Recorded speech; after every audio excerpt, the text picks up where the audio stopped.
तिवसा विधानसभा मतदारसंघातून काँग्रेसच्या यशोमती ठाकूर यांना पराभवाचा धक्का बसलाय। पराभवानंतर त्यांनी पहिली प्रतिक्रिया दिली आहे। निकाल आश्चर्यजनक आहे, असा निकाल अपेक्षित नाही। पराभूत झालो असलो तरी हा अंत नाही, आमची लढाई लोकशाही वाचवण्याची असल्याचं यावेळी माजी आमदार यशोमती ठाकूर म्हणाल्या। नमस्कार। ज्या मतदारांनी महाविकास आघाडीला मतदान केले किंवा ज्या मंडळींनी विधानसभेच्या निवडणुकीमध्ये मतदान केले त्यांचे खरोखर मनापासून आभार मानते। निकाल आश्चर्यजनक आहेत असं अपेक्षित नाही आहे। आपला महाराष्ट्र हा पुरोगामी महाराष्ट्र आहे।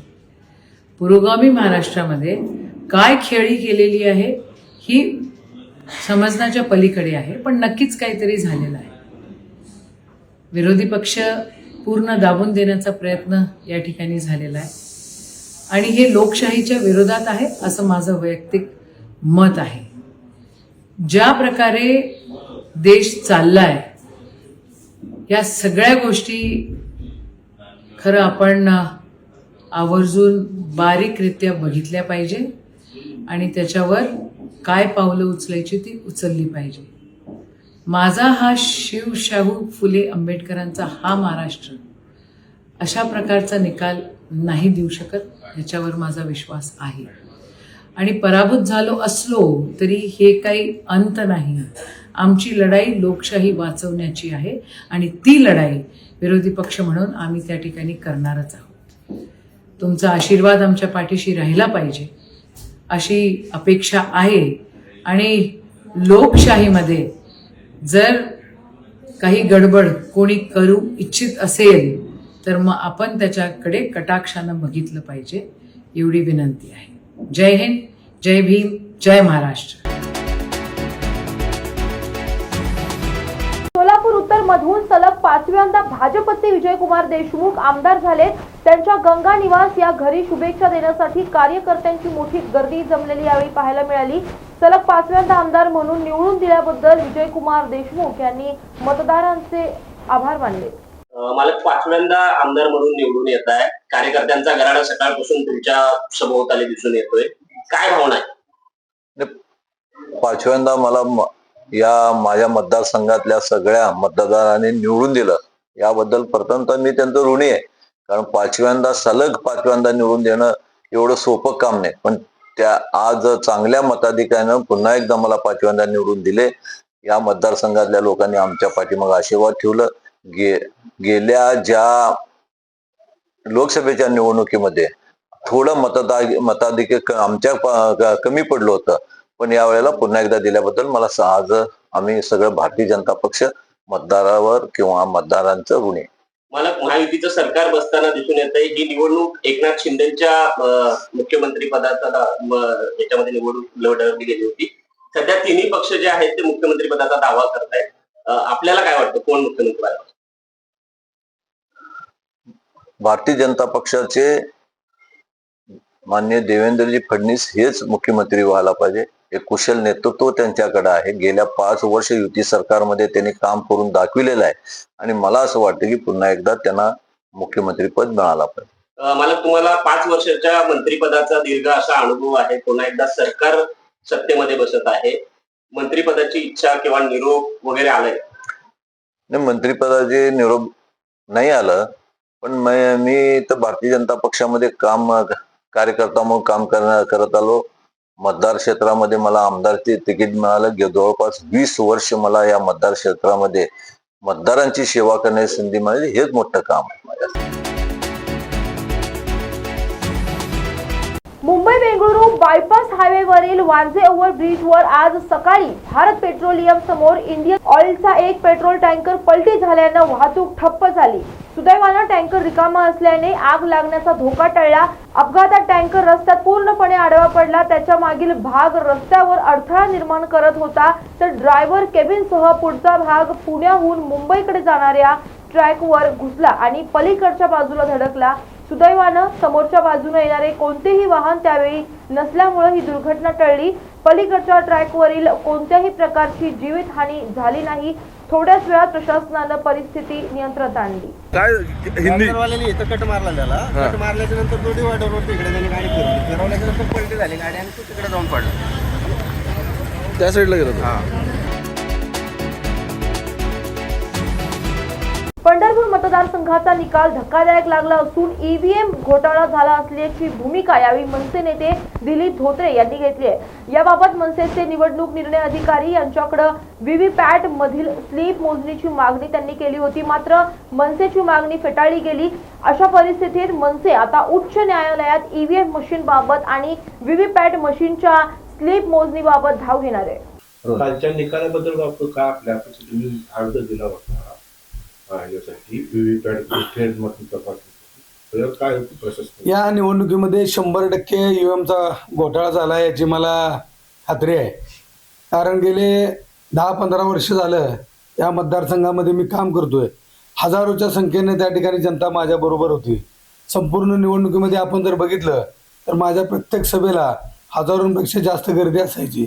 माझ्या प्रचारासाठी या मतदारसंघामध्ये किमान 4 ते 5 हजार कार्यकर्ते त्या ठिकाणी रोज दिवस न रात्र माझा प्रचार करत होते. घराघरातली सर्व लोक जनता त्या ठिकाणी मला मतदान करण्याचं वचन आश्वासन देत होते. परंतु या ठिकाणी जर मतदान बघितलं, मतदानाच्या दिवशी मी ज्या ज्या मतदान केंद्रावर भेटी दिल्या त्या ठिकाणी उत्स्फूर्तपणे लोक सांगायचे की रेल्वे इंजिनलाच आम्ही मतदान करणार आहे. प्रत्येक लोक पुढे येऊन सांगायचे रेल्वे इंजिनला मतदान करणार आहे. आणि जो काल निकाल लागला त्या निकालावर 100% हा निकाल संशयास्पद आहे. कारण ज्या ज्या बूथमध्ये आमचे कार्यकर्ते आहेत, ज्या भागात मी राहतो त्या ठिकाणी देखील मतदान झालं नाही. अनेक माझे कार्यकर्ते, पदाधिकारी, शाखाध्यक्ष असतील, आमचे मनसेचे सगळे पदाधिकारी असतील, त्यांच्या बूथवर त्यांच्या स्वतःचं मतदान देखील त्या ठिकाणी दाखवलं गेलेलं नाही. त्यामुळे अनेक लोक या ठिकाणी शपथा खाऊन काल रात्रभर रडून सांगत होते की आम्ही सगळ्यांनी मतदान केलंय. याचा अर्थ 100% या ठिकाणी ईव्हीएमचा घोटाळा झाला आहे. आणि म्हणून मी काल ताबडतोब पंढरपूर मंगळवेढा विधानसभेचे निवडणूक निर्णय अधिकारी यांच्याकडे माझा तक्रारी अर्ज दिला होता.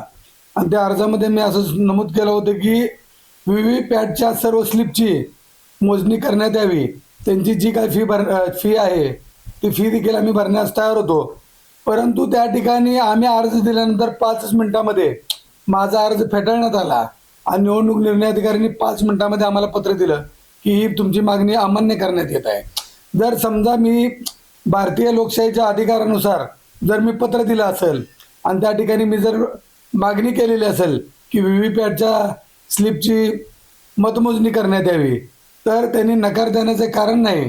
परंतु या ठिकाणी सगळंच मॅनेज आहे हे लक्षात आलं.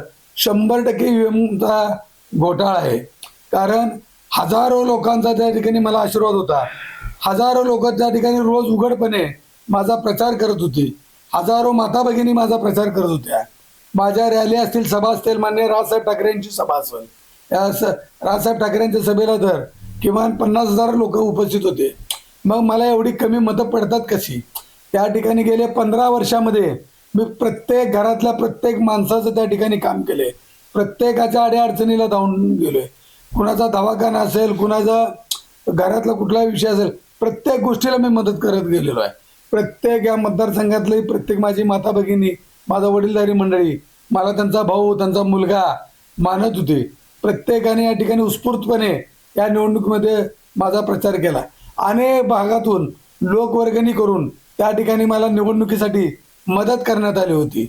मग अशी लोक मला मतदान करणार नाहीत का? हा मला पडलेला प्रश्न आहे. त्यामुळे 100% या ठिकाणी ईव्हीएमचा घोटाळा करून सर्व छोट्या पक्षांना या ठिकाणी संपवण्याचा प्रयत्न या ईव्हीएम घोटाळ्याच्या माध्यमातून केला गेलेला आहे. मग आता तुम्ही काय पुढील भूमिका घेतली? या ठिकाणी पहिली प्रोसेस होती की निवडणूक निर्णय अधिकाऱ्याकडे तक्रारी अर्ज दाखल करणं. आम्ही निवडणूक निर्णय अधिकाऱ्याकडे तक्रारी अर्ज दाखल केला होता. परंतु आमचा तक्रारी अर्ज दाखल करण्यापूर्वीच निवडणूक निर्णय अधिकाऱ्याचं उत्तर तयार होतं. फक्त तिथं गेलो, अर्ज दिला की त्यांनी लगेच ते प्रिंट काढून आमच्या हातात दिले. त्याचा अर्थ हे सगळं मॅनेज होतं. म्हणून आता त्यांनी आमची मागणी अमान्य केलेली आहे. म्हणून यापुढचे आम्ही या ठिकाणी उच्च न्यायालयामध्ये याबाबत पंढरपूर मंगळवेढा मतदारसंघ या मतदारसंघामध्ये जो हा घोटाळा झालेला आहे या घोटाळ्या संदर्भात उच्च न्यायालयामध्ये मी दाद मागणार आहे. तुमच्या सोबतचे काँग्रेसचे उमेदवार त्यांनी आक्षेप घेतलाय, तेही आक्षेप नोंदवणार काय? नाही, निश्चितपणे हा घोटाळा आहे 100%. कारण या ठिकाणी भारतीय जनता पार्टीचं कसल्याही प्रकारचं काम नव्हतं, त्यांच्या उमेदवाराचं कसल्याही प्रकारचं काम नव्हतं. या मतदारसंघातली जनता भारतीय जनता पार्टीला त्रस्त होऊन गेली होती, वैतागून गेली होती. गोरगरीब सर्वसामान्य लोक या ठिकाणी अतिशय त्रस्त झाली होती. आणि एवढ्या अडचणीतनं दिवस काढत असताना भारतीय जनता पार्टीला एवढ्या प्रचंड प्रमाणामध्ये मतदान होतंच कसं, याचा मला पडलेला प्रश्न आहे. कारण गेले 15 वर्ष झालं मी जनतेत आहे, गेले 3-4 वर्षापासून जनतेच्या प्रत्यक्ष संपर्कात आहे. रोज जनतेच्या माझ्यासमोर प्रतिक्रिया येत होत्या. याच्यावरनं 100% माझी खात्री झाली आहे की हा ईव्हीएम घोटाळा आहे. तुम्ही सगळे एकत्र लढताय का मग न्यायालयामध्ये? ना आता या ठिकाणी मी तर उच्च न्यायालयात जातोय. ज्यांना या बाबतीत ईव्हीएम घोटाळा झाला या बाबतीत शंका आहे त्या सर्वांनी या ठिकाणी उच्च न्यायालयामध्ये सगळ्यांनीच याचिका दाखल करण्यावर दाद मागणं गरजेचं आहे. मी तर उद्याच्या उद्या या ठिकाणी उच्च न्यायालयामध्ये ही याचिका दाखल करणार आहे. चोपडा शहरात अजित पवार व अमळनेरचे अनिल पाटील यांच्या विजयाच्या अभिनंदन बॅनरवरती राज्याचे माजी विधानसभा अध्यक्ष अरुणभाई गुजराती यांचे फोटो असलेले बॅनर लावले असल्याने चोपडा शहरामध्ये चर्चेला उधाण आले. परंतु या संदर्भात राज्याचे माजी विधानसभा अध्यक्ष अरुणभाई गुजराती यांना विचारलं असता त्यांनी बॅनरवरती असलेल्या फोटो संदर्भात माझा काहीही संबंध नाही, माझे अजित दादा सोबत प्रेमाचे संबंध आहेत, मी त्यांना वैयक्तिक फोन करून त्यांचं अभिनंदन करेल, परंतु बॅनरवर फोटो असणं चुकीचं आहे असं ते यावेळी म्हणाले. चोपडा मतदारसंघात शिवसेना शिंदे गटाचे चंद्रकांत अण्णासाहेब निवडून आले, त्यांचं आम्ही अभिनंदन करतो. जीत गया वो सिकंदर. राजकारणात चढ उतार हार जीत ही चालू असते, पण संबंध महाराष्ट्रातही जर आपण पाहिलं तर फार मोठ्या प्रमाणावर भाजप आणि NDAचं यांना यश मिळालेलं आहे.